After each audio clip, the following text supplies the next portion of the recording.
여러분 안녕하십니까? 인터넷 필그림교회 김홍기 목사입니다. 오늘은 11월 19일, 한국은 20일이 되었습니다.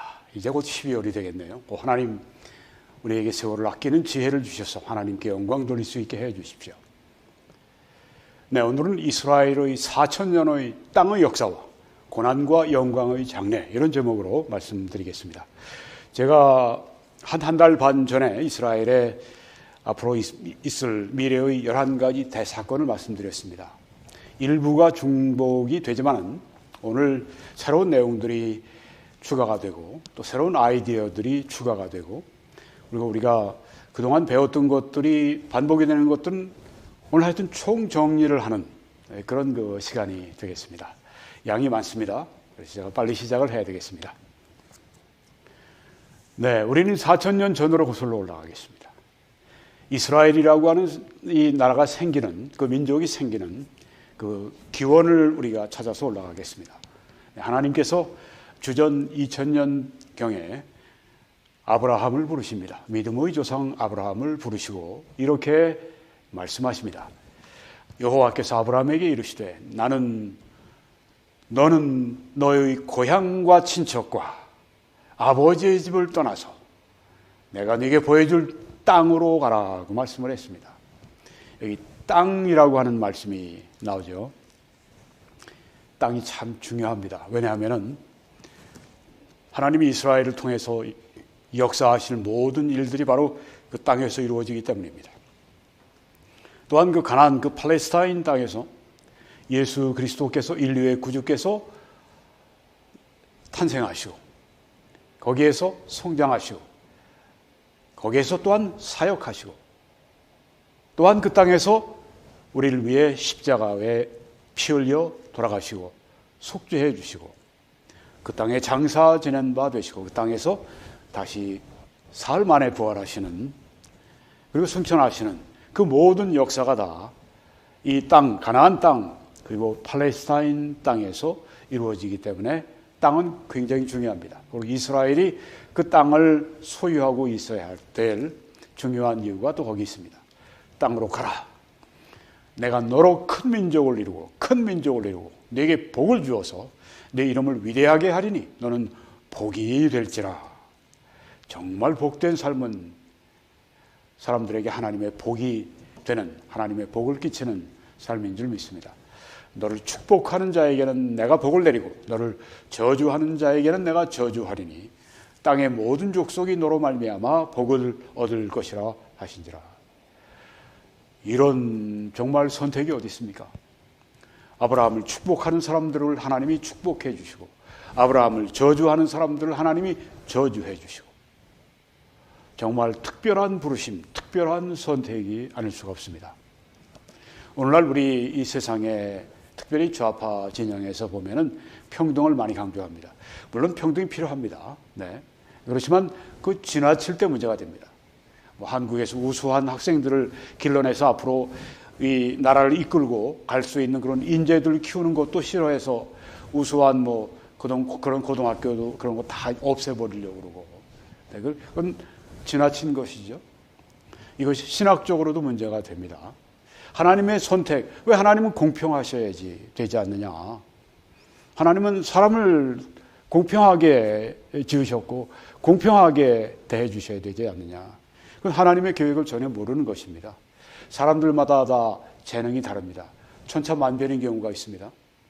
하나님이 창조주께서 다 그렇게 하나님의 뜻대로 그렇게 재능들을 주시고 또 다른 여러 가지 다른 점들을 주신 것입니다.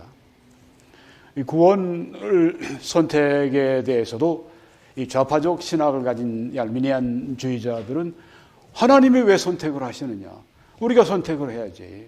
그러니까 하나님께서 아시고 우리가 믿을 것, 우리가 믿는다고 하는 건 우리가 선택한다는 얘기죠. 우리가 믿기로 결정하는, 선택하는 그걸 아시고 하나님께서 택하시는 거다. 그러니까 구원은 사람에게서 비롯되는 것입니다. 그렇게 될 때요. 물론 이제 예수 그리스도의 십자가의 구원은 하나님이 해주신 일이고 또 성령이 적당하게 이렇게 역사해 주셔서 믿을 거 안 믿을 거 사람이 결정하도록 그렇게 하시고, 이게 바로 좌파적인 알미니안 신학입니다. 여기 하나님이 아브라함의 뭐 어떤 뭐를 보시고 하는 것이 아니라 무조건적으로 아브라함을 택해 부르시고 아브라함을 축복하면 축복하고 아브라함을 저주하는 자는 저주하시고 이렇게 하나님께서 선택을 하셨습니다. 우리가 이 로마서 9장에서 10장, 11장을 보게 되면 하나님의 선택에 대한 그 사상이 교리가 거기에 잘 나와 있습니다. 그래서 왜 하나님 공평하게 안 하십니까? 왜 하나님은 어떤 사람을 구원하시기로 하고 하나님은 선택하시고 어떤 사람은 그냥 놔두십니까? 이렇게 우리가 하나님께 항의할 문제가 아니죠. 왜요? 지음을 받은 물건이 지은 자에게 어떻게 그렇게 왜 날 이렇게 지었습니까? 왜 저 사람을 저렇게 지었습니까? 그건 우리의 상관할 문제가 아닙니다. 네, 이 선택에 대해서 누가 다 잘 완전히 이해하겠습니까? 전하는 사람들도 다 이해 못합니다. 왜 하나님이 그렇게 택하시고 왜 하나님이 그렇게 뜻하시고 우린 이해 못합니다. 이해하려고 하면 미쳐버립니다. 네, 우리 머리 가지고 어떻게 하나님의 지성을 우리가 다 알 수 있다고 하겠어요? 안 됩니다. 그냥 성경에 말씀하는 대로 잘 이해가 안 돼도 그냥 네, 믿습니다. 그리고 믿는 그 믿음이 좋은 믿음입니다. 따지고. 네, 그래서 우리가 선택해야지 왜 하나님이 선택하시느냐? 안 된다. 네, 그리고 나오는 사람들이 알미니안인데 참 비성경적인 믿음입니다. 여기 아브라함을 절대적으로 하나님이 선택하시고 부르셨습니다. 여러분의 이 지도를 보시게 되면 처음 보십니다. 네, 오늘 뭐 이스라엘 땅의 역사 내가 뭐 여러 번 들어봤어. 뭐 목사님도 여러 번 하셨으니까 이런 사람들은 오늘 많이 잃어버리는 게 많이 있어요. 네, 저는 같은 내용을 얘기해도 똑같은 내용을 반복하는 건 제 자체가 아주 거부감이 있습니다. 네, 그래서 뭔가 새로운 이런 이 아이디어나 또 이런 방식으로 말씀을 전하는 것이 저의 특징입니다. 자, 여기 보시게 되면 아브라함이 좀 이쪽에 잘 보여야 되겠는데, 네, 여기 지금 오른쪽 맨 밑에 구탱이를 구석을 보시면은 우르라고 하는 곳이 있습니다. 여기가 아브라함의 고향입니다. 여기는 여호와 하나님을 섬기는 지역이 아닙니다. 여기는 달 신을 섬기는 그런 지역입니다. 인류 문명의 요람이라고 할 수 있는 그런 곳이죠. 메소포타미아 지방의 우르. 지금의 이제 이라크의 바그다드, 네, 수도 바그다드 근처입니다. 우르에서 하나님의 부르심을 받고 떠납니다. 네, 그래서 바빌론을 지나서 그리고 쭉 올라가서 이 유브라데, 여기 지금 이 강이 좀 크게 그려놨습니다. 네, 유브라데 강이고요. 또 여기에 있는 또 이 강이 이건 티그리스 강입니다. 자, 이 유브라데 강을 따라서 이제 여행길을 이제 갑니다. 네, 고대의 여행길입니다. 네, 이렇게 쭉 강을 따라가서 여기 하란이라고 하는 곳에 여기서 좀 어느 정도 머물게 됩니다. 그리고 여기에서 이제 다시 또 그 여행을 시작해서 이렇게 남쪽으로 내려와서 팔레스타인 땅으로 와서 여기에 지금 세겜이라고 하는 곳에 먼저 오게 됩니다. 그리고 이제 기근 이런 것 때문에 이집트로 이렇게 이주해 가게 됩니다. 그러니까 뭐 이스라엘은 처음부터 이주의 역사로 시작한 나라입니다. 다시 이집트에서 다시 이제 약속의 땅으로 가서 헤브론에 거기 거하게 됩니다. 나중에 아브라함, 지금 가면은 헤브론에 아브라함의 무덤이 있습니다.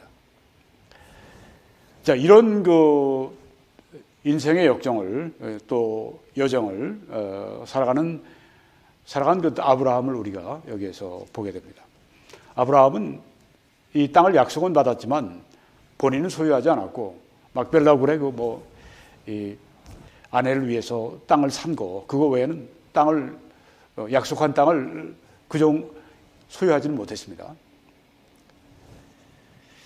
아브라함은 하나님께 언약을 받았습니다. 우리가 읽었던 말씀에 땅을 언약하셨고 후손을 언약하셨습니다. 후손은 이제 뭐 많은 이스라엘 사람들을 가리키는 것뿐 아니라 그 중에 최고로 중요하신 다윗의 후손 예수 그리스도, 영원한 나라, 영원한 왕좌, 그리고 영원한 보좌, 영원한 왕조를 이루시게 될 예수 그리스도가 여기에 포함되어 있습니다. 그 예수 그리스도로 말미암아 온 세상 사람들이 복을 받는다. 네. 온 민족이 그 중에 택함 받은 사람들 구속하시는 하나님의 언약이 아브라함에게 주어진 놀라운 그런 그 언약인 것입니다. 그래서 우리는 영어로 이것을 Abrahamic Covenant 그렇게 얘기합니다. 그냥 우리가 줄여서 아브라함 언약 이렇게 보통 번역을 합니다.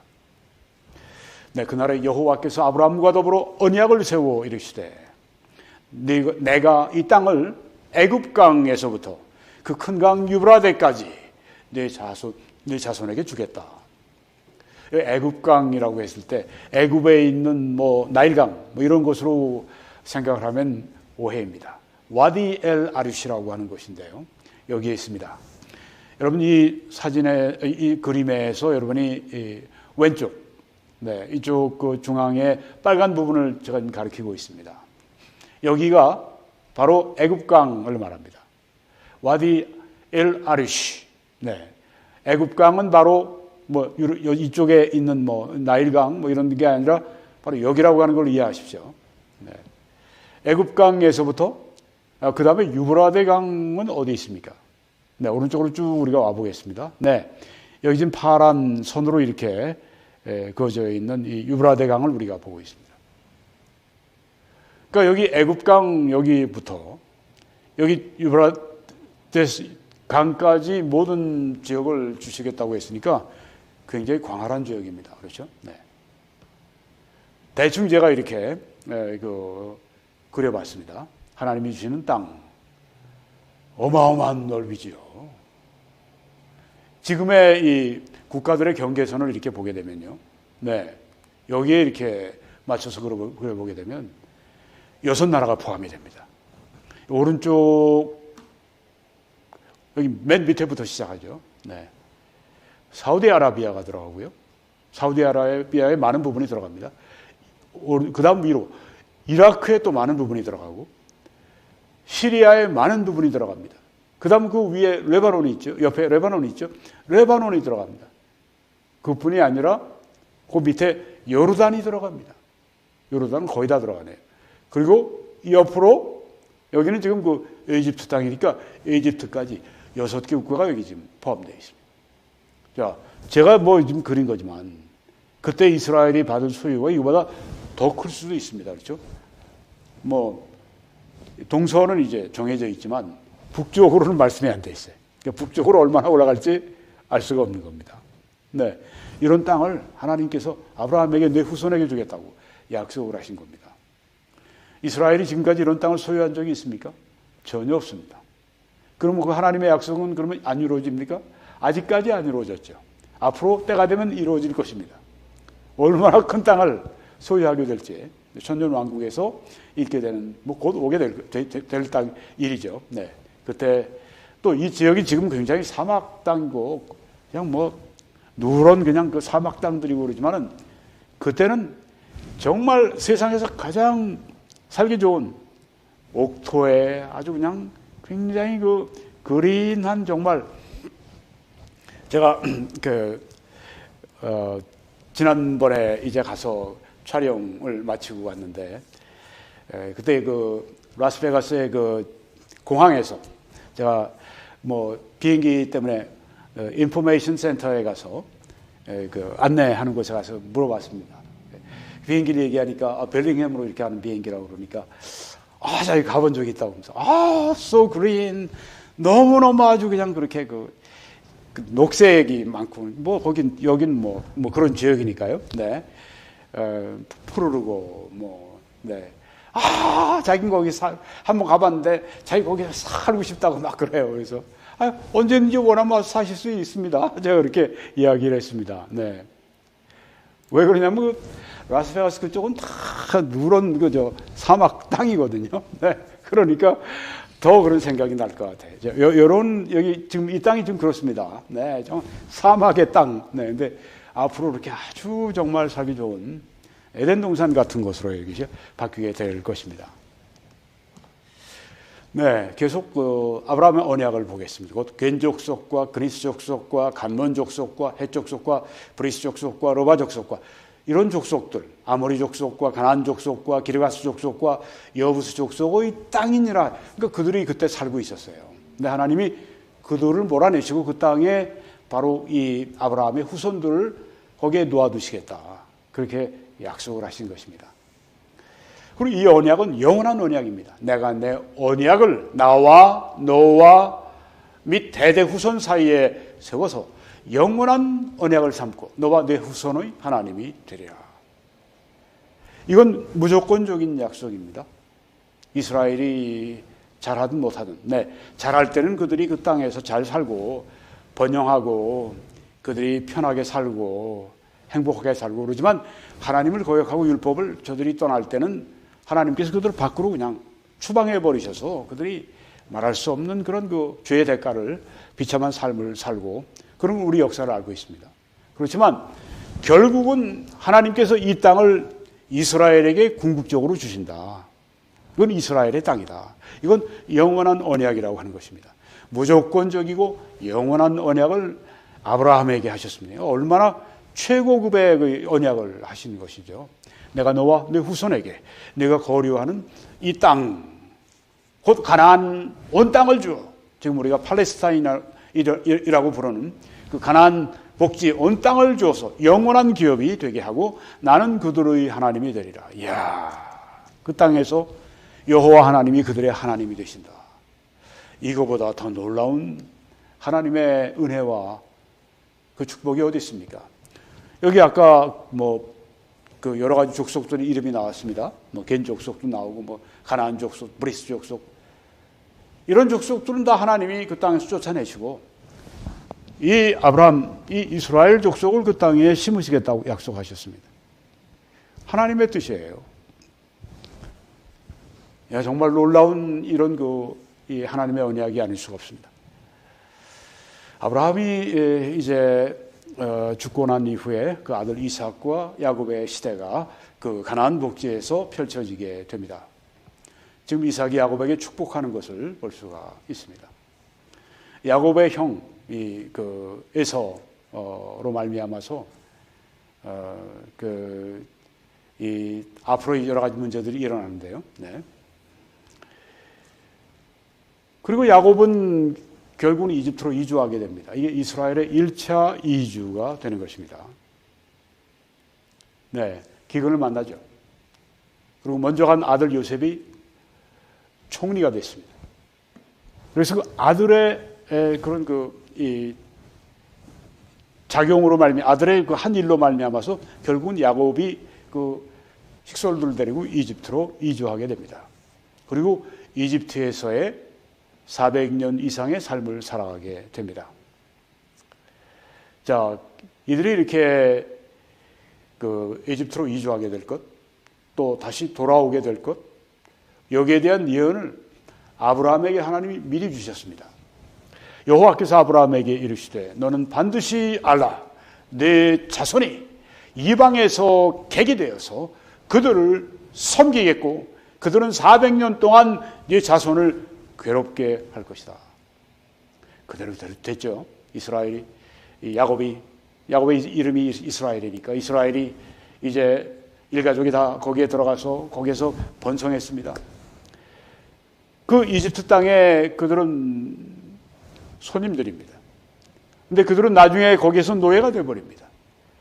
그리고 괴롭힘을 이집트 사람들에게 당하게 된다고 하는 것을 먼저 아브라함에게 이렇게 예언적으로 계시를 주셨습니다.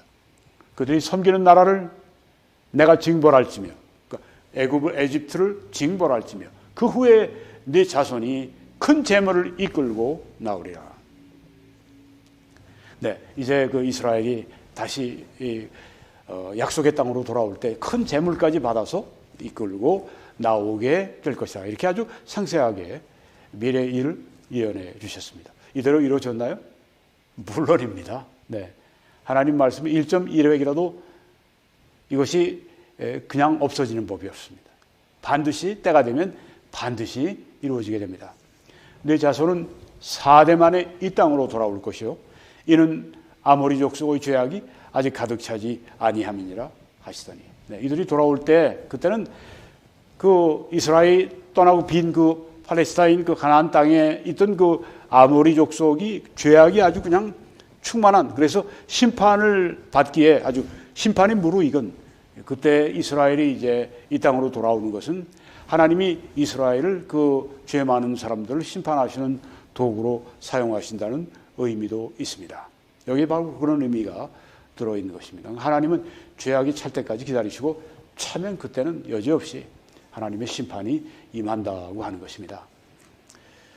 네, 그래서 이제 이스라엘 백성들은 모세의 인솔하에 애굽을 나오게 됩니다. 모세와 출애굽, 그때가 주전 1500년. 그러니까 여러분 보십시오. 아까 아브라함을 하나님이 부르실 때가 주전 2000년이죠.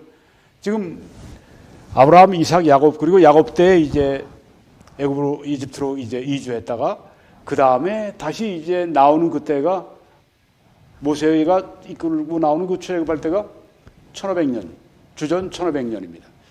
그러니까 이 사이가 얼마나 되나요? 500년 동안에 그 일이 이루어지는 겁니다.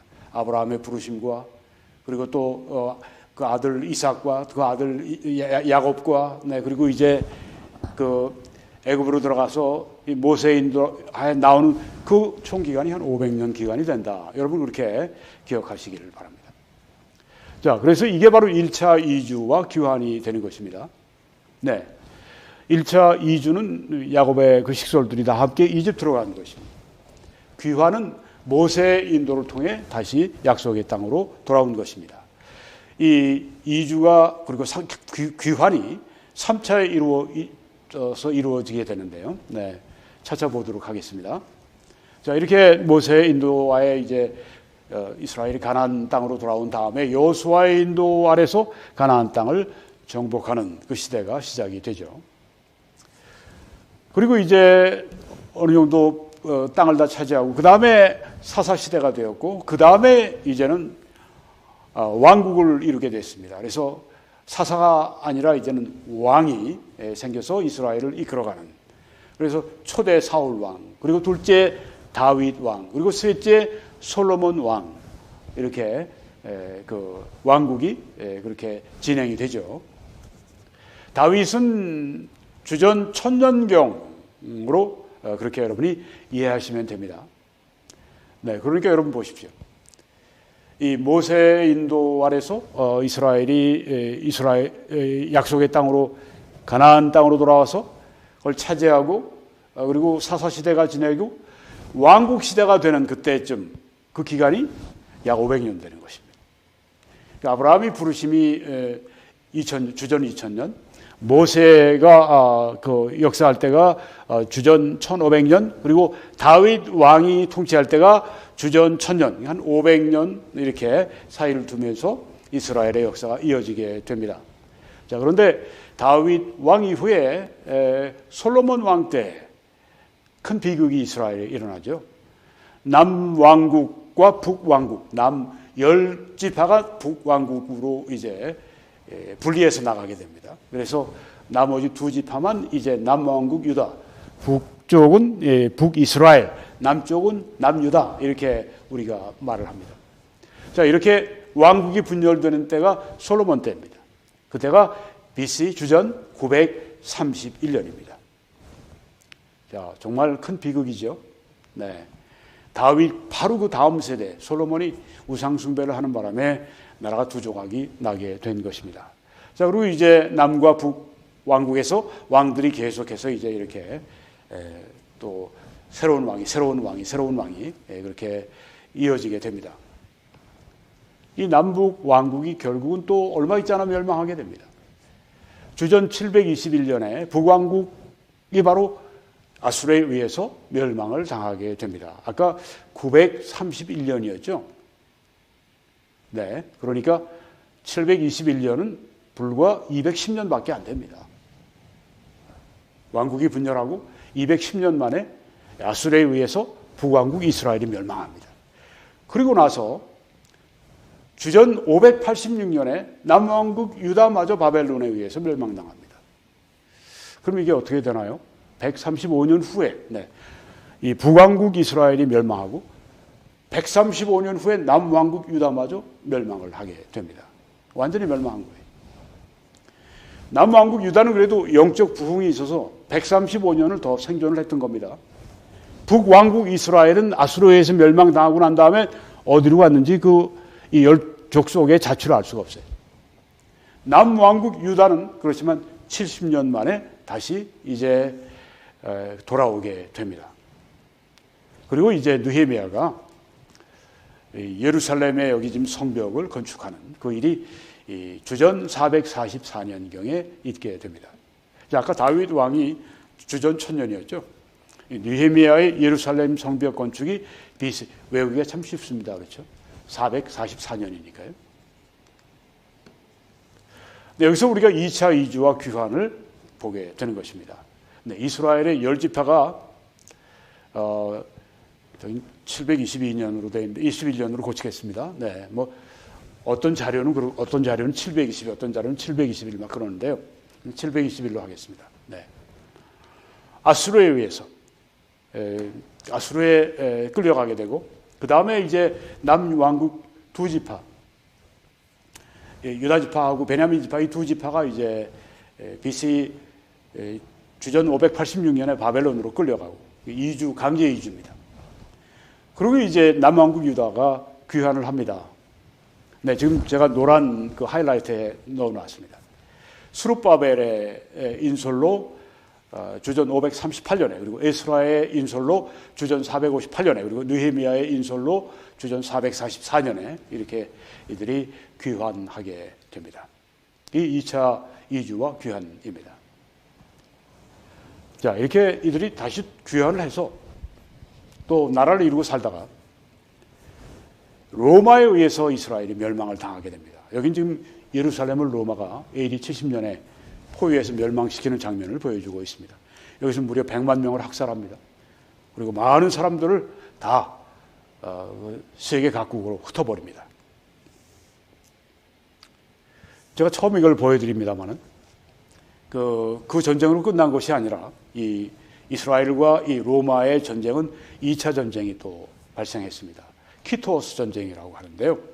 이건 주후 115년에서 117년, 아까 70년에서 한 45년, 47년 그 후에 약 50년 후에 일어나는 전쟁인데 이것은 이제 유대 땅에 있던 이스라엘이 아니라 이집트로 쫓겨가고 뭐 다른 데로 쫓겨간 그런 지역에서 이스라엘 사람들이 로마인들을 공격한 것입니다. 그래서 결국은 이제 로마 군대를 일으켜서 그 이스라엘 사람들을 이제 폭동을 진압을 하고 전쟁을 벌이게 됩니다. 그때 한 20만 명이 또 죽습니다. 근데 이것으로 끝난 게 아니었어요. 3차 전쟁이 또 있었습니다.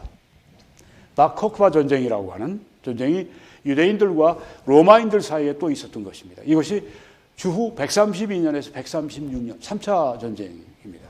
이건 유대에서 일어났습니다. 이때 뭐 땅굴 파고 뭐 이런 게 다 이때부터 시작이 되는데요. 네. 지금 뭐 하마스가 땅굴 파고 그러는 건 벌써 유대인들이 이때부터 그 땅굴 파고 한 일입니다. 네. 약자들이 땅굴을 파요. 베트남이 땅굴을 팠고, 네. 여기 지금 이 유대인들이 땅굴을 팠고 하마스가 땅굴을 파고 싸우고, 네. 지금 여기 3차 바코크바 전쟁이 또 일어납니다. 참 유대인들 지독하죠. 네. 로마인들도 아주 정말 그 약이 오를 대로 오르고 하여튼 독이 오를 대로 오른 겁니다. 그래서 완전 그냥 파괴하고 유대인들은 예루살렘에 접근도 못하게 하고 뭐 어떤 특별한 어떤 그런 그 종교적인 축제 같은 때 뭐 하루 정도 뭐 잠깐 왔다 갈 수 있는 그 정도 외에는 전혀 접근을 못하게 하고 쫓아버리고 네. 아주 그 지역 이름도 바꿔버리고 예루살렘 그 이름도 바꿔버리고 네.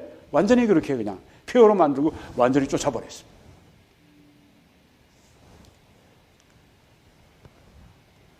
이제 박해의 삶을 살고 유랑의 삶을 살아갑니다. 저는 오늘 이 준비하면서 말이죠. 한편에 정말 슬픈 드라마를 보는 것 같아요.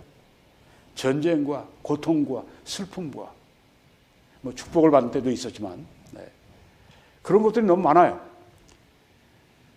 이제 그 박해를 받고 로마인들이 쫓아내니까 이제는 그 유럽으로 갑니다.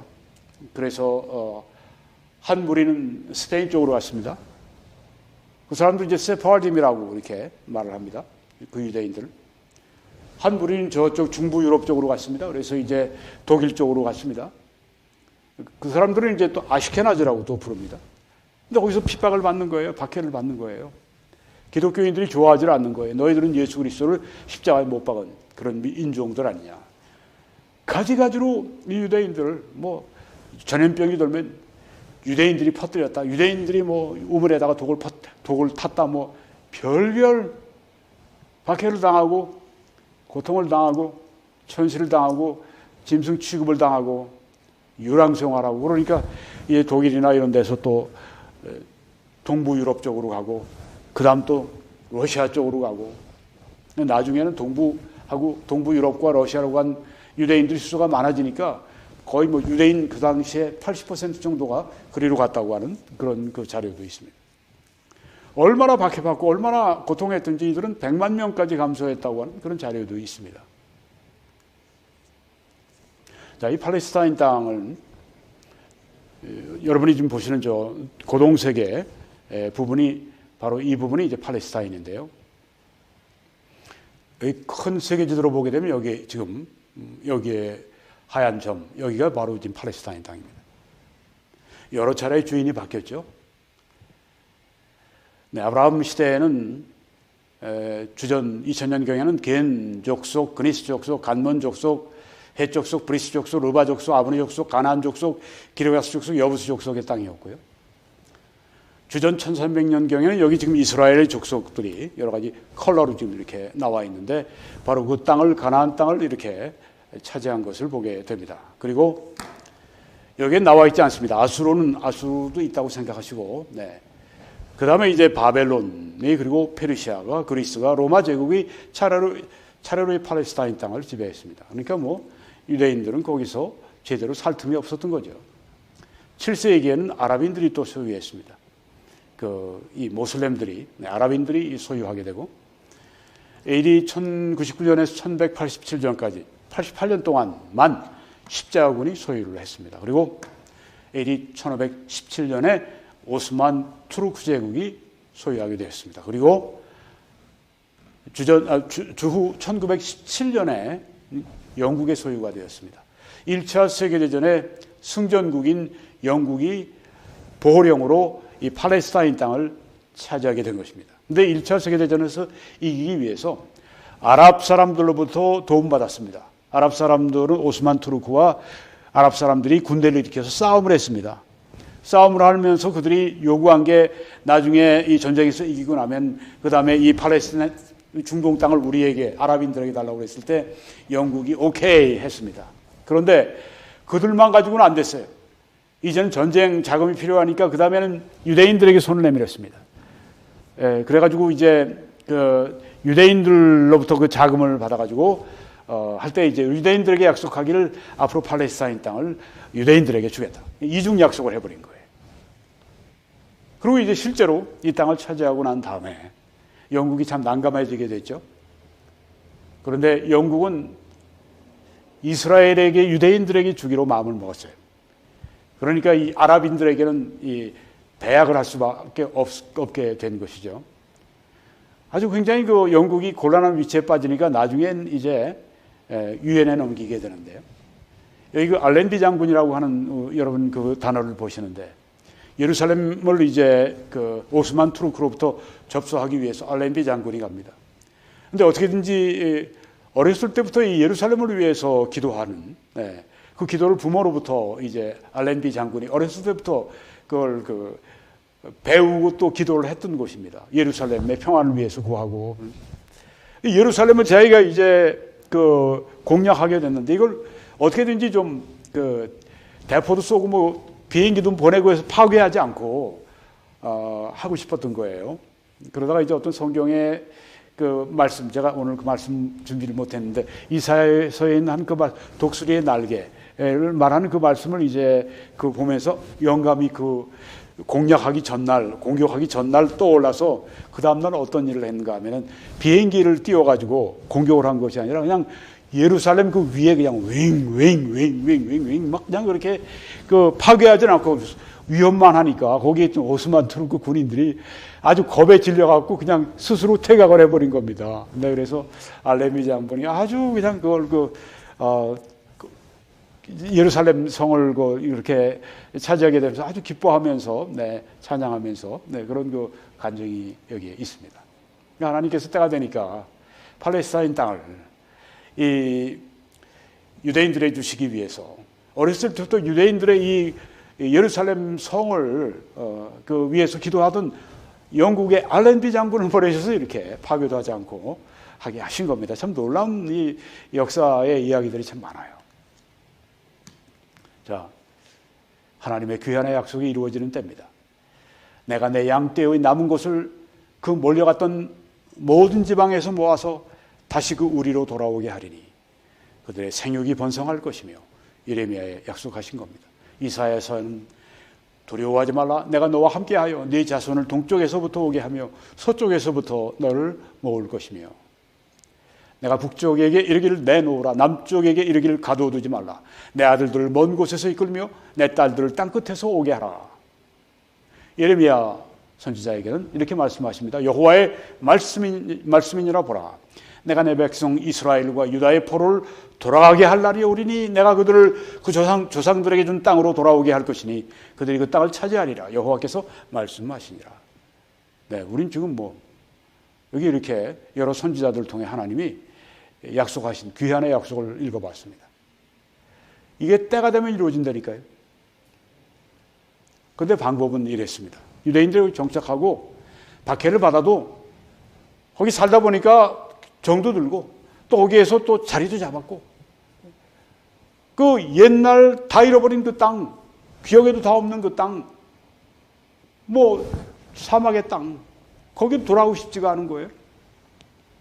하나님이 이들을 부르십니다. 이런 방법을 통해서. 러시아에 아까 많은 이 유대인들이 살았다고 말씀드렸는데 러시아에서 포그롬이 일어납니다. 포그롬은 난동 그런 겁니다. 박해입니다. 러시아에서 박해가 일어나는데 1881년에서 1921년 이건 무려 40년 동안 1000여 건의 유대인 박해가 일어납니다. 거기에 보게 되면 유대인 아이들을 러시아인들이 잡아서 갈갈이 찢어 죽이는 그런 비참한 참혹한 그런 박해들이 있었던 거예요. 15만 명이 학살을 당합니다. 이것이 사람들로 하여금 유대인들로 하여금 여기서 정말 더 살 수가 없다고 이주하게 만드는 그 자기의 땅으로 돌아가게 만드는 그런 수단이 됐던 겁니다.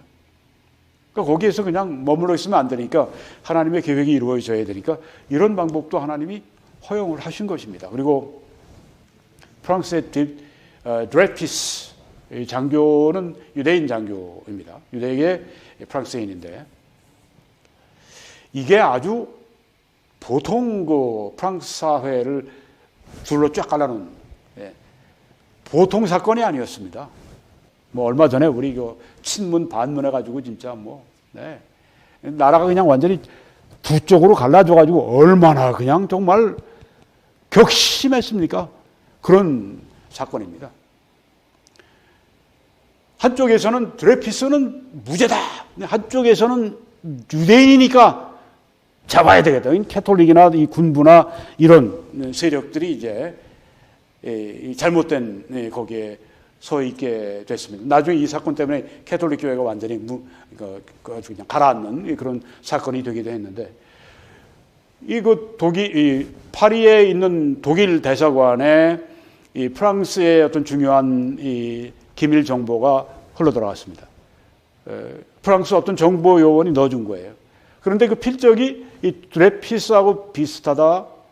그거 하나만 가지고 아무 다른 증거가 없는데도 불구하고 드레피스에게 종신형을 때려버렸습니다. 제대로 된 재판도 하지 않고 그러니까 그냥 특별히 지식인들이나 프랑스 사람들 가운데 거의 절반 정도가 일어나서 그럴 수가 있느냐. 그런데 캐톨릭이나 이런 군부나 이런 데에서는 나라가 더 중요하다. 네, 그래가지고 이제 그 종신형을 때리고 이 사람을 그냥 가둬버린 거예요. 한 10년 정도 그냥 썩은 겁니다. 그동안에 진범이 나타났어요. 그런데 증거를 조작해서 진범을 풀어줍니다. 이 군부와 캐톨릭 교회가 그렇게 뒤에서 작용을 한 겁니다. 자, 나중에 이 사람이 이제 10년 후에 재판을 통해서 무죄로 입증이 돼서 나오긴 했지만 이걸 보고 유대인들이 절망을 한 겁니다. 조금 전에 여러분들이 보시는 이 유대인 아이들까지 갈갈이 찢어버리는, 죽여버리는 이 러시아의 이런 잔인무도한 이 포그롬, 그리고 또 여기에 지금 이 드레피스가 아니 단지 유대인이라고 하는 것 때문에 그렇게 정말 진짜 이런 상황까지 가면서 유대인들이 정말 우리 여기 못 살겠다, 정말 우리 땅으로 돌아가야 되겠다, 이런 생각이 막 일어나게 되는 것이죠. 네. 이 프랑스의 드레피스 사건을 아주 굉장히 예리하게 바라본 분이 있었습니다. 유대인 가운데 유대계 오스트리아인입니다. 그분이 여기에 와서 프랑스 이 드레피스 이 재판법정으로 이제 들어가는데 옆에 있는 사람들이 유대인 죽여라, 유대인 죽여라. 아주 엔티세미티즘이 아주 절정에 달한 충격을 받았답니다. 자기 유대인인데 유대인 죽여라, 유대인 죽여라. 여러분 우리가 어떤 법정에 외국의 어떤 법정에 이제 들어갔을 때 한국인 죽여라, 한국인 죽여라, 얼마나 충격을 받겠습니까? 이 사람입니다. 테오도르 헤르츠리라고 하는 그 당시 기자였는데 그냥 이를 바득바득 깔았습니다. 여기서 더 이상 우리 유대 민족들이 살아서는 안 된다. 우리 유대 민족은 돌아가야 한다. 우리의 땅으로 돌아가야 한다. 시온주의가 거기에서 태동이 된 겁니다. 그래서 이분이 아주 추진력이 대단한 분이에요. 1897년에 여기 스위스의 바젤에서 지금 이 유대인들의 그 대회를, 시온주의 이 대회를 여기서, 첫 번째 대회를 여기서 열어버립니다. 여기서 애국가도 만들고 등등 했다고 그래요. 네. 저기 지금 노란 왼쪽에 사진은 이제 헤르츠리고 지금 노란 부분에 지금 그 대회에 지금 거기에 서 있는 게 헤르츠리입니다. 한국의 이승만 박사 같은 분이에요. 그러니까 이스라엘의 이승만 박사다. 이렇게 생각을 하면 될 것 같습니다. 이분이 참 공로가 크기 때문에 지금 예루살렘에는 테오도르 헤르츠의 무덤이 저렇게 아주 근사하게 저렇게 되어 있습니다. 네. 저는 저거 여의도에서 우리 여의도 한강공원에 저 비싼 음악당을 제가 봤는데 네. 음악당이 아니라 무덤입니다. 네. 아주 이렇게 나라를 위해서 기여한 분에 대해서 공로를 취하는 것을 기리는 것을 볼 수가 있습니다. 드디어 유대인들이 귀환을 합니다. 1871년부터 시작이 된 운동이 1881년에는 2만 5천 명까지, 그리고 1897년에 시온주의자 총회가 아주 그냥 발단이 돼가지고 막 몰려 들어옵니다. 1914년에 8만 명이, 1917년에 발포 그 당시의 수상이, 외무상이, 영국 외무상이 그렇게 이스라엘에게 우리가 이 땅을 앞으로 주려고 한다. 그런 약속을 했는데 아랍에게도 했고 이중 약속을 했으니까 아랍에서 막 압력을 가해서 왜 우리한테 주기로 하고 왜 유대인들 계속해서 들어오는 걸 그냥 허용하느냐, 막아라. 그래가지고선 영국 정부가 이렇게 몰려드는 유대인들을 막 막기 시작합니다. 안타까운 일이죠. 1939년에는 2차 세계대전이 발발하고 그렇게 되니까 이 전쟁통에 더 많은 사람들이 우리의 땅으로 40만 명이 몰려 들어옵니다. 1948년에는 65만 명이 이 땅에 와서 살게 됩니다. 이렇게 유대인들이 다시 시온주의 하는데 그냥 불이 일어난 데다 기름을 끼얹은 사람이 히틀러입니다. 아우슈비츠에 참 비참한 600만 명의 유대인을 대학살하는데, 전체 인구의 3분의 1을 유대인을 대학살하는데 유대인들이 정말 어떻겠습니까? 학을 띄죠. 정말 우리 땅으로 돌아가야 되겠다. 하나님은 이런 것도 또 쓰셨습니다. 1989년에서 2006년까지 소비에트 유대인이, 그러니까 1991년이 소비에트 이 연방이 망하는, 공산주의가 망하는 그 해였는데, 그 바로 전후해서 얼마나 그러니까 이 소련의 그 당시 살기가 힘들었겠어요. 그 소비에트 유대인들이 100만 명이 이스라엘로 귀환을 합니다. 대단하죠. 100만 명이 귀환합니다. 그때 160만 명이 떠났는데 60만 명은 미국이나 다른 데로 가고 한 100만 명이 이스라엘로 좀 들어온 겁니다. 이 사람들이 어디로 가서 살겠어요? 그러니까 그 팔레스타인 사람들이 자치하는 그 지역으로 정착촌을 만들어서 막 거기로 들어갑니다. 그러니까 문제가 터지죠. 1947년에 유엔에서 역사적인 결정을 합니다. 이제 영국이 아랍과 이 이스라엘 양쪽에 이중 약속하고 그냥 그 힘드니까 그냥 유엔이 하시오. 그러고서 이제 놔두고 이제 발을 빼는 겁니다. 팔레스타인 분할안을 유엔에서 결정을 합니다. 그래서 유엔 총회 결의 제 181호로 해서 아랍인들의 숫자에 비하면 유대인들은 거기에 3분의 1밖에 안 살지만 유대인들에게 거의 60%, 56%의 땅을 배당을 해 주었어요. 아랍인들이 어떻게 했습니까? 분노가 폭발하죠. 결국은 이게 전쟁을 일으키는 그 단초가 됐던 겁니다. 자, 1948년 5월 15일은 이 땅을 그 보호령으로 이렇게 지배하고 있던 영국이 군대를 철수한 날입니다. 바로 그 전날 밤 텔아비브에서 여기 지금 유대인 지도자들이 한 자리에 모여서 벤 구리온, 나중에 수상이 되죠, 이스라엘의 독립을 선포해 버립니다. 그렇게 되는 게 어떻게 될까요? 아랍의 맹주였던 이집트에서 비행기를 날려가지고 텔아비브에 그날 공습을 합니다.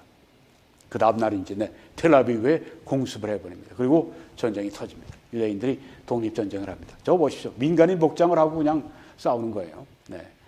저 사람들이 하거나, 네, 그러니까 민병대들입니다. 근데 뭐 지금 군복도 없어요. 네, 그냥 그러고 맞서 싸우는 겁니다. 이것이 바로 제1차 중동전쟁이 됩니다. 독립전쟁이 되는 거죠. 1947년에서 1949년까지 싸움을 했습니다. 5개국이 이제 한꺼번에, 네, 그 독립선언하고 그 다음날 한꺼번에 이 이스라엘을 총공격을 했지만, 정규군들이 총공격을 했지만, 이 야무진 이스라엘 이 민병대들이 싸우고 그렇게 해서 이겨냈습니다. 그리고 2차 중동전쟁이 또 얼마 있지 않아서 일어났죠. 1956년입니다. 그리고 제3차 중동전쟁이 1967년에 또 일어났습니다. 6일 만에 끝난 전쟁, 대승리, 이스라엘의 대승리로 끝난 전쟁. 제4차 중동전쟁, 욤키프르 전쟁, 1973년에. 이때는 이스라엘이 굉장히 위험에 처해 있었습니다. 미국이 도와가지고 결국은 여기에서 또 이기게 됐습니다. 여러분 보시죠. 전쟁의 연속이죠. 네. 전쟁의 연속인 것을 볼 수가 있습니다. 아랍 5개국과 독립전쟁을 한 후에 영토를 더 확장을 했습니다. 네. 56%를 받았는데 거의 70%로 이렇게 파란 부분, 하늘색 부분, 여기를 유대인들이 사는 이 땅으로 확장을 했습니다. 그리고 끊임없이 영토 때문에, 인종 때문에, 종교 때문에 분쟁을 합니다. 우리 요새 한참 한국에서 뜨고 있는 이 서강대 피, 제가 이름을 다 말씀 안 드리겠어요. 네. 피 교수라고 말씀드리겠습니다. 이게 그 땅 따먹기입니다. 땅 따먹기, 그렇게 얘기를 합니다. 그분이 아주 그 중동학의 최고의 권위 중에 한 분이라고 그러는데, 그분이 세속주의적으로만 푸니까 그런 거예요. 이걸 성경을 통해서 중동 사태를 우리가 봐야 됩니다. 이 땅이 보통 그냥 땅이 아닙니다. 아랍인들에겐 알라가 주신 땅이다. 유대인들에게 여호와가 우리에게 주신 땅이다. 이 종교적인, 그리고 인종적인, 또 어떤 이런 이 재산에 관련된 이런 땅의 이런 물질적인, 이게 다 혼합돼서 이게 일어나는 전쟁이기 때문에 땅 따먹기 전쟁이 아니에요. 네. 그렇게 세상 것만 가지고 하게 되면 한계가 있는 겁니다. 점진적으로 이스라엘 국력을 강화했습니다. 여러분 보십시오. 왼쪽에 지금 1946년에 유엔이 분할하기 전에 저기 하얀 저 점점점점 이 부분들은 다 이건 그 유대인들이 사는 아주 굉장히 그 작은 지역에 살고 있었어요. 여기 나머지 이 녹색은 다 이건 팔레스타인 아랍인들이 살고 있는 땅입니다. 그 다음에 오른쪽으로 가시면 유엔이 1947년에 분할안을 하고 나니까 이스라엘이 여기 팔레스타인 사람들보다 56대 44로 더 넓은 땅을 소유하게 됐습니다. 그리고 1949년에서 1967년 전쟁까지 이렇게 하면 1967년 전쟁이 되니까 이스라엘이 여기에 왼쪽에 비해서 더 많은 땅을 이 하얀색이 더 불어난 것을 볼 수가 있습니다. 그리고 지금 보십시오. 뭐 11년 전인데 2012년의 모습을 보게 되면은 여기 있던 팔레스타인 땅, 여기 땅이 지금 거의 다 없어지고 있네요. 네. 허연 부분들이 거의 다 지금 차지하고 있고 이러니까 이 팔레스타인 사람들이 가만 있을 수가 없는 거죠.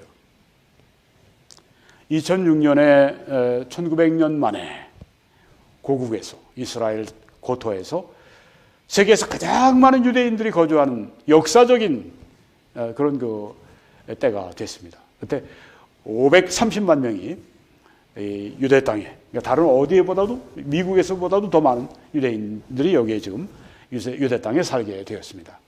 현재는 거의 200만 명 이상이 불어났습니다.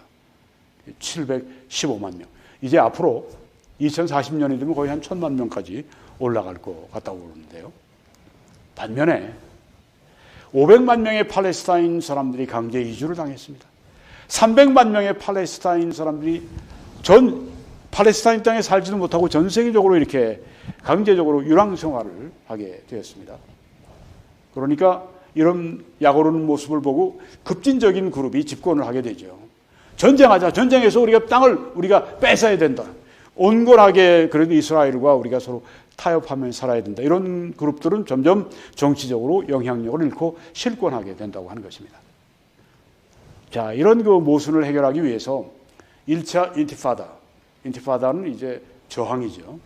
아랍어로 저항이라고 하는 뜻인데 1987년에서 1993년에 1차 인티파다가 일어나게 됩니다. 이쪽에 이스라엘 군인들이 저쪽에 그 팔레스타인 사람들하고 대치하는 모습을 우리가 보고 있습니다. 그래서 이때는 그래도 어느 정도 질서가 유지가 됐어요. 이때 1987년에 지금 전쟁을 일으킨 하마스가 태동을 했습니다. 2차 인티파다는 달랐습니다. 2000년에서 2005년까지 아주 격렬한 폭력을 여기에 수반을 했습니다. 돌 던지고 불 지르고 이런 것뿐 아니라 자살 폭탄 테러가 일어나서 제가 알기로 한 100건 이상 정도, 거기에는 간호사, 거기엔 주로 여자들이 많은데 여자 대학생, 거긴 자녀 둘을 둔 어머니, 이런 사람들이 다 이렇게 해서 그냥 그 겉옷 입고 그 안에 이렇게 폭탄으로 무장을 하고 와서 팡팡 터뜨려서 함께 같이 죽어버리는 겁니다.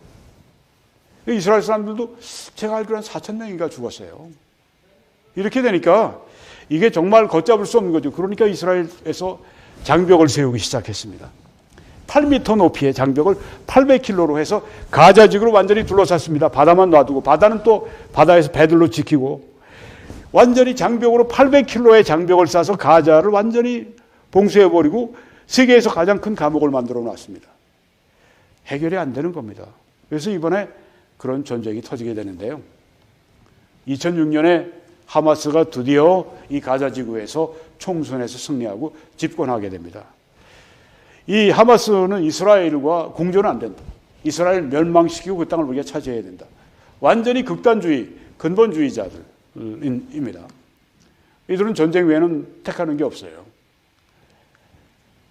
2006년에 레바논에서 전쟁이 일어났습니다. 그 레바논에 헤즈볼라라고 하는 그 이스라엘 테러 단체가 있는데 하마스보다 훨씬 셉니다. 그러니까 이스라엘이 그냥 놔둘 수 없으니까 아주 그냥 탱크를 몰고 들어가서 전쟁을 벌인 거예요. 2008년에서 2009년에는 가자에서 하마스와 전쟁이 있었습니다. 2012년에는 가자지구 작전이 있었고 2014년에 가자 전쟁이 있었고 2021년에 이스라엘과 팔레스타인 위기가 있었고 그리고 2023년에는 이번에는 지난 10월 1일 날 이스라엘과 하마스 전쟁이 폭발을 한 것입니다. 아무도 해결 못합니다. 오직 예수 그리스도만이 해결하실 수가 있습니다.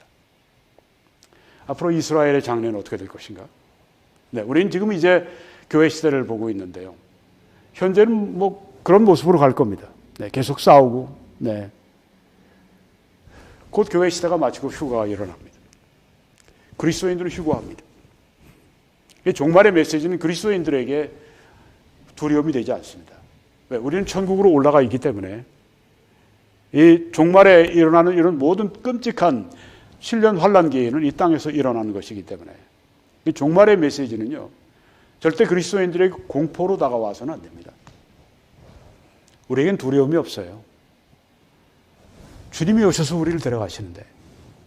그러니까 휴거의 메시지는 그런 것이 아니라 휴거를 대비하는 거룩한 삶, 봉사의 삶, 천국의 보화를 쌓는 삶, 이것이 돼야 되죠. 어느 누가 종말론을 얘기할 때 휴거 뭐 이런 얘기하고 7년 환란을 얘기하면서 그리스도인들을 막 아주 공포를 준다? 이건 가짜입니다. 정말 휴거의 소식은 우리에게 소망을 줍니다. 그뿐이 아니라 휴거는 동시에 우리에게 그리스도의 심판대 앞에 서게 하는 것이기 때문에 그런 면에서 우리는 긴장하게 됩니다. 그래서 우리는 거룩한 삶을 살고 우리는 하나님의 영광을 위해 살고 우리는 착한 일을 위해 살아가고 우리의 많은 선행 것이 바로 다 하나님께서 상 주시는 것이라고 했습니다. 선행으로 구원은 못 받아요. 그렇지만 선행으로 상 주신다고 성경이 분명히 말씀하고 있습니다. 우리 선행을 못해서 안달이 난 사람들이 되어야 할 줄 믿습니다. 착한 일을 하지 못해서 정말 어쩔 줄 모르는 그런 사람들이 되어야 할 줄 믿습니다. 착한 일 가운데 제일 정말 착한 일, 하나님 말씀 전하는 거죠. 우리 입으로도 전하고 우리의 또한 시간, 우리의 또한 물질, 우리의 모든 것들을 통해서 이 생명의 말씀을 계속 전해주는 이 일, 이 축복의 말씀을, 구원의 말씀을 전해주는 이 일을 우리가 해야 할 줄 믿습니다. 이제 7년 환란기에 일어난 일을 간단히 말씀드리고 마치겠습니다. 적그리스도와 이스라엘이 7년 조약을 체결합니다. 평화 조약을 체결합니다. 이것이 7년 환란기의 신호탄입니다. 공식적인 신호탄입니다. 바로 이때 이후로 7년 지나면 예수님이 재림하시게 됩니다. 이 평화기에 이스라엘은 제3성전을 건립하게 됩니다. 얼마 있지 않아서 러시아와 이슬람이 이스라엘을 대침공하게 됩니다. 그렇지만 하나님의 특별하신 초자연적인 역사로, 심판으로 이들은 러시아와 이슬람을 멸망하게 됩니다. 그런데 여기서 끝나지 않습니다. 진짜 무서운 적그리스도의 이스라엘 침공이 있고 성전을 더럽히고 성전을 훼손하는 일이 일어나게 됩니다. 이것이 바로 이스라엘 사람들에게는 최후의 홀로코스트, 최후의 대사륙이 되는 것입니다. 적그리스도는 이때 유대인들을 3분의 1을 대학살합니다. 히틀러는 3분의 1을 학살했지만 여기 적그리스도는 유대인 3분의 2를 대학살해버리게 됩니다. 여호와가 말하노라, 이 온 땅에서 3분의 2는 멸망하고 3분의 1은 거기 남으리니 내가 그 3분의 1을 불 가운데 던져서 은같이 연단하며 금같이 시험할 것이라. 그들이 내 이름을 부르리니 내가 들을 것이며 나는 말하기를 이는 내 백성이라 할 것이요 그들은 말하기를 여호와는 내 하나님이라, 하나님이시라 그렇게 말할 것이라. 여기 하나님께서 3분의 1을 택하시는 걸 볼 수 있습니다. 왜 하나님은 3분의 3을 다 택하지 않으시고 3분의 1만 이렇게 택하시고 3분의 1은 멸망하도록 놔두십니까? 하나님, 이렇게 묻지 마세요. 우리의 공의를 가지고 하나님의 공의에 따지고 묻지 마시기 바랍니다. 하나님의 선택하시는 이 하나님의 일은 하나님의 완전한 공의와 하나님의 완전한 지혜와 하나님의 완전한 사랑에서 나는 것이기 때문에 왜 나를 이렇게 만들었습니까? 하고 토기장이에게 토기가 항의하지 마시기를 바랍니다. 이 선택의 사상은 성경에 나오는 말씀이에요. 좋든 싫든 하나님 말씀 그대로, 하나님의 주권 그대로 받아들이는 여러분과 제가 돼야 할 줄 믿습니다. 알미니안을 믿어야 인간적이고 그런 게 아닙니다. 이 성경 말씀 그대로 믿을 때 그때 우리는 가장 인간다운 사람, 인간다운 인간이 될 수가 있는 것입니다. 하나님보다도 공의롭고 하나님보다도 사랑이 많다고 그렇게 말하지 마십시오. 이렇게 대사륙이 자행될 때 마지막으로 아마겟돈 전쟁이 일어나게 되는 것입니다. 그리고 그때 다 죽는 그 상황 가운데 예수 그리스도께서 재림하시고 그 세상 군대들이 예수님을 향해 이제 도전하게 될 때 그들이 멸망당하게 되고 거기에 이런 모든 일들을 보면서 유대인들이 이제 다 죽었구나 하다가 그리스도의 재림을 보면서 거기서 엉엉엉엉 울면서 그 3분의 1이 엉엉엉 울면서 회개하면서 구원받는 역사가 그때 나타나게 되는 것입니다. 그리고 천년왕국으로 들어가서 이스라엘은 아주 광대한 이 땅을 저들이 소유하게 될 것입니다. 네, 이것이 지난 우리 4,000년, 네, 그러니까 그렇게 되죠. 네. 아브라함 주전 2000년이니까 지금 우리 2023년 주후 2023년이니까 4,000년의 역사를 우리가 다 지금 봤습니다. 네. 그리고 앞으로 이제 오게 될 천년 왕국까지 우리가 이렇게 살펴보았습니다. 네. 이스라엘의 4,000년의 땅의 역사와 고난과 영광의 장래에 대해서 오늘 이렇게 말씀 전하고 들을 수 있게 해주신 하나님을 찬양하고 영광을 돌립니다. 또한 이 사역을 위해서 함께 여러분들이 기도해 주셨고 전파해 주셨고 또 여러분이 헌금해 주셔서 같이 오늘 이 사역이 이루어졌습니다. 감사합니다. 하나님께서 여러분을 통해 영광 받으시고 하나님의 역사가 나타나고 또한 하나님의 축복과 상급이 여러분들에게 아주 정말 충만하게 넘치게 임하실 줄 믿습니다. 함께 해 주십시오. 하나님은 즐겨 내는 그 사람들을 사랑하신다고 했습니다. 저는 하나님의 사랑을 받고 싶어요. 그렇죠? 그때 우리는 하나님께 즐겨 드리는 사람이 되어야 할 줄 믿습니다. 적어도 시작하십시오. 네, 그래서 신실하게 하십시오. 하나님께 하십시오. 하나님의 일을 위해 하십시오. 그럴 때 하나님은 능히 모든 은혜를 우리에게 넘치게 하실 수 있는 분이어서 우리에게 모든 일에 항상 모든 것이 넉넉해서 모든 착한 일을 넘치게 하게 하십니다. 오 하나님, 이 은혜가 우리에게 이번에 충만하게 이번 주에도 나머지 우리의 한 해에도 충만하게 임하게 해주셔서 모든 착한 일로 넘치게 살아가는 저희들이 되도록 모든 은혜로 넘치게 하여 주옵소서. 한국에서는 신한은행의 정보를 통해서 미국에서는 뱅크 오브 아메리카의 정보를 통해서 함께 주님을 섬겨 주시기 바랍니다. 하나님의 놀라우신 은혜가 여러분 한 분 한 분 위에 넘치시길 우리 주 예수 그리스도의 이름으로 간절히 축원합니다.